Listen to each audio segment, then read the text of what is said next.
Hello friends, my name is Evgeny, I'm from Ukraine. I'm watching my video using this service, since my pronunciation of the English language does not allow me to do it myself. Thanks for understanding. The 372nd day of the war between Russia and Ukraine continues. Let's look at the main events over the past day. In the Donetsk direction, the main signals along the front come from Bakhmut. The General Staff of Ukraine in its summary reported that the Russians were attacking in this direction in the areas of Orikhovo-Vasylivka, Dubovo-Vasylivka and Ivanivske. Also, the enemy does not stop storming the city of Bakhmut. According to unconfirmed reports, Wagner PMCs have reached the outskirts of the western districts of the city and are located less than 1 kilometer from the main supply route for the Ukrainian army in Bakhmut. In addition, the Wagner PMC continues its offensive in the Zabakhmutka region, taking full control of the highest mountainous area, which overlooks the entire eastern part of Bakhmut. Over the past few days, the situation in Bakhmut has visibly deteriorated. The Russians have advanced in a number of directions and have begun shelling the road of life through the village of Orikhovo to the west of the city. After that, the Western press again started talking about the fact that the armed forces of Ukraine could soon withdraw from Bakhmut. But the Ministry of Defense of Ukraine said that the commander of the ground forces, Oleksandr Syrsky, decided to transfer reinforcements to Bakhmut. This sounded like a signal that the Ukrainian army did not intend to retreat. Today, the Eastern Group of the Armed Forces of Ukraine, which is fighting in Bakhmut, made another such statement. Its speaker, Sergei Cherevati, said that no decision had been made to withdraw Ukrainian troops. The Ukrainian army continued to hold the city, despite intense enemy attacks. We are inflicting huge losses on our enemy. What we are now gaining from the enemy is that we do not allow him to systematically break through our defenses, we do not allow him to quickly go to the rear, we do not allow him to surround our troops, Cherevati said. At the same time, there are other signals.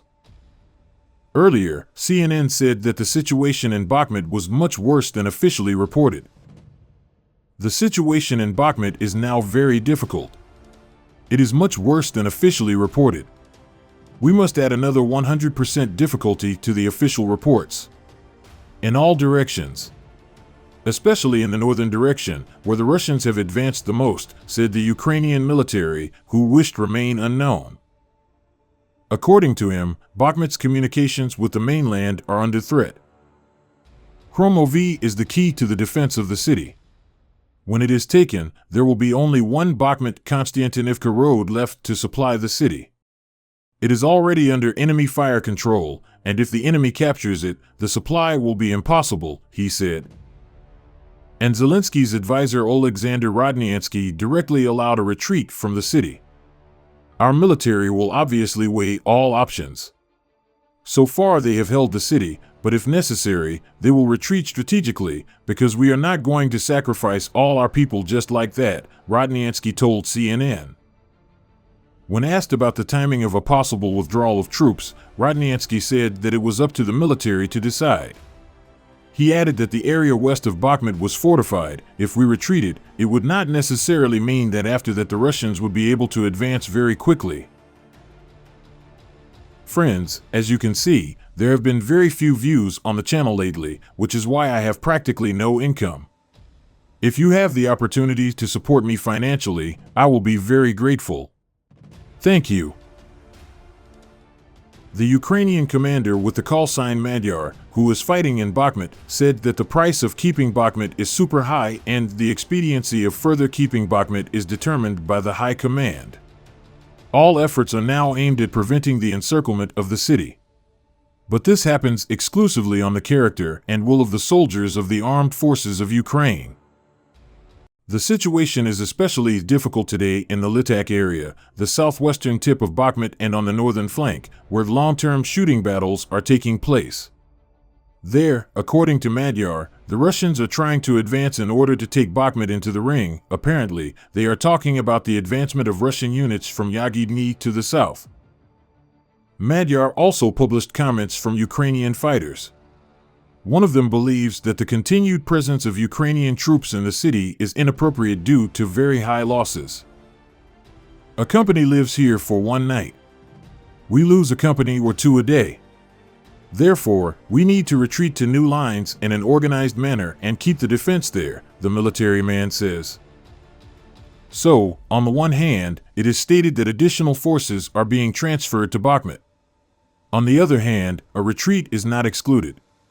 That is, the situation is really threatening, but so far, at least officially, it is said that the city will be held, although it cannot be ruled out that this is misleading the enemy, but in fact, preparations for the withdrawal of troops have already begun in view of the threat of encirclement. There was also an assessment from the Russian side. The curator of PMC Wagner Prigozhin said that the armed forces of Ukraine are not retreating from Bakhmut. According to him, Ukraine, on the contrary, is strengthening its grouping in the city, which Russia is trying to encircle. The Ukrainian army is planting additional reserves on Bakhmut, and they are trying with all their might to keep the city. Tens of thousands of soldiers of the Ukrainian army are putting up fierce resistance. The bloodshed of the battles is increasing every day, Prigozhin said. If you liked the video, please like and subscribe to the channel, and please leave comments. It helps in promoting the channel. Thank you.